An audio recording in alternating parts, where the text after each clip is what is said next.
Well. As you know, as you know, I have said this plenty of times on this channel. I've said this plenty of times on Politics Social. I say this almost everywhere I go. The House of Lords needs to be reformed, not abolished, but reformed. I think there is still a very, very good value case and a good lot of arguments you can make for having a second elected body. Key point there being elected body. Currently, of course, how the House of Lords works, basically, you get sent to the House of Lords for some case, as we've seen in recently, basically for being Boris Johnson's secretary. There is lots of stuff you can go for the House of Lords for. It is absolutely awful. However, let's get some of the quote good stuff out of the way, because I want to talk about some of the good stuff, but even then, this good stuff does not then excuse all the myriad of bad stuff, because it is like this tiny little amount of good stuff that has happened that we've seen over the years compared to this massive mountain pile of Everest of rubbish that has happened over there, well, for years, for decades even.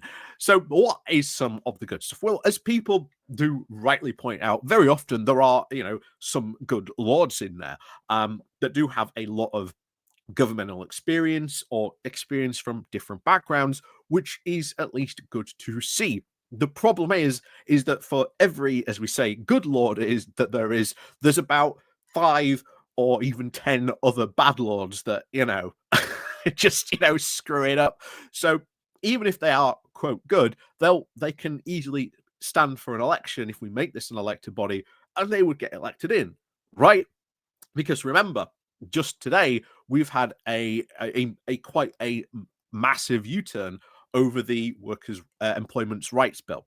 Now, I still think going down, because remember, originally all these rights started at 2 years. So to go down from 2 years to 6 months is still quite a win. But, and I will say this, but I still think they should be day one rights. I still think they should be day one rights, but I'll tell you what, there is still every reason to celebrate, because originally these rights started at 2 years. We've got them down to 6 months. That is still a win. And I think that should be, said, good on you for, doing that.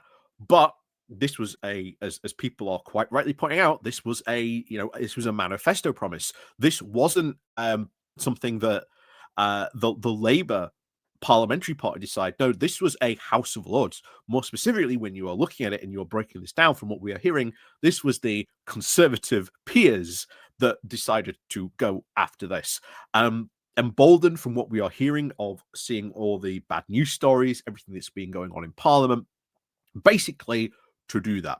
And what worries me now is that we've got a couple of other big bills that are going to be going sooner or later into the House of Lords, like the Renters' Right Bill. Might they, in the House of Lords, try and force some sort of other compromise on this down the line? And what could also happen to maybe other bills down the line? This is once again what I've said every single time, because people go on ad nauseum about, oh, we need to change, the voting system. I get it. Yes. I agree 110% on that. The problem is House of Lords is still there, because I will tell you this now, if you have seen this, bear in mind, there are a lot more Conservative peers in the House of Lords than any other party. Bear that in mind. What happens if, the Greens get in? How then do they handle the House of Lords if they are, let's say, put in their bill to abolish landlords? The Lords are just going to go, no. Because doing this, reforming the House of Lords, making an elected body, is a big thing. This wouldn't be just a easy one-time thing undertaking. No, this would be like the thing a government does, and that would be it, because that's how big it would be. This would be a huge monumental fight, especially against a big pushback from the House of Lords itself. Even if it like a government won in like an election and said, right, if we win, we are reforming the House of Lords. This is what it's going to look like. Um, the House of Lords would have a big pushback because, of course, they would have to pass that bill. There would be a big monumental pushback against that. You know, so don't make no mistake about that. This would be a big, almost single thing that would almost basically consume, an entire parliamentary almost term. The that sitting government would get very little done. You want a perfect example? Just look at Brexit. Look at how long the government spent just talking about Brexit and doing almost very little to nothing else except that.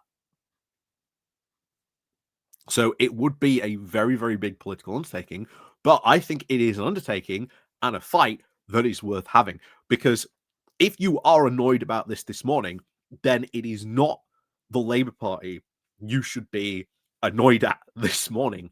What you should be annoyed at and what you should be focusing on your anger at, and once again, writing to your MPs at, is the fact that this was done by a body that is not elected, that has overturned a manifesto promise of a party that won a massive majority.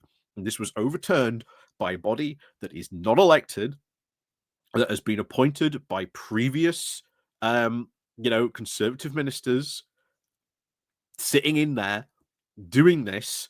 The lobbying that happens in the House of Lords is like would never be allowed in if an MP did, if that happened to an MP in Westminster. That's why there is a scandal a week in the House of Lords.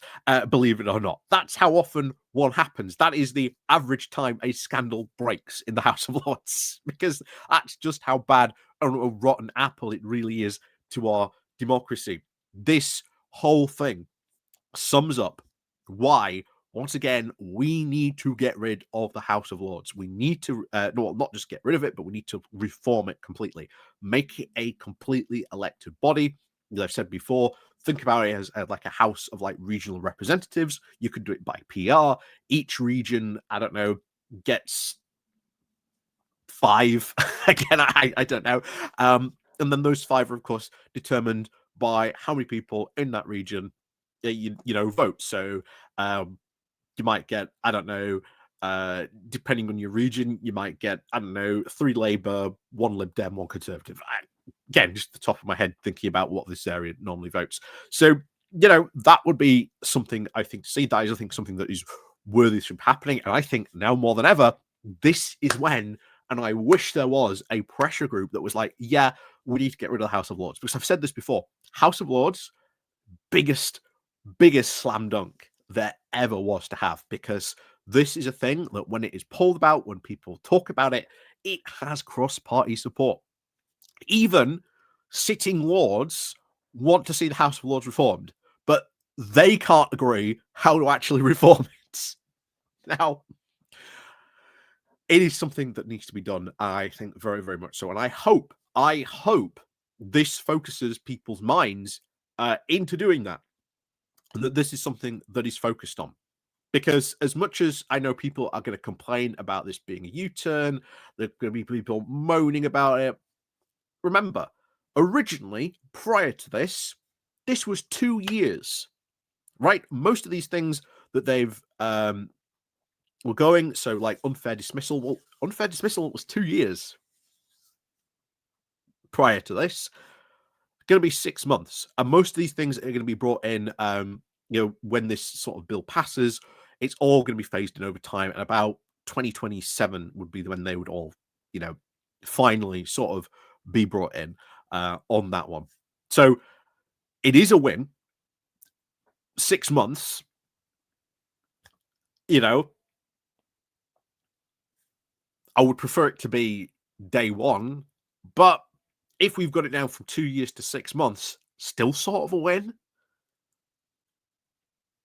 But we've now got even more justification to go, well, 6 months is still not good enough, still needs to be day one.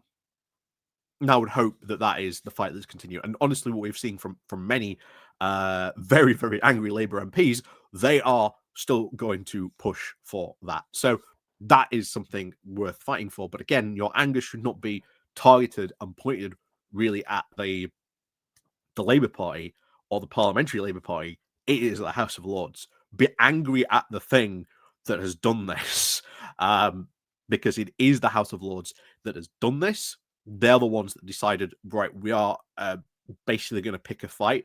Even the government has come out and said, well, look, this would end up being delayed if we didn't. So you would be talking maybe even like 2028, maybe even 2029 by the time that maybe these rights would then kick in.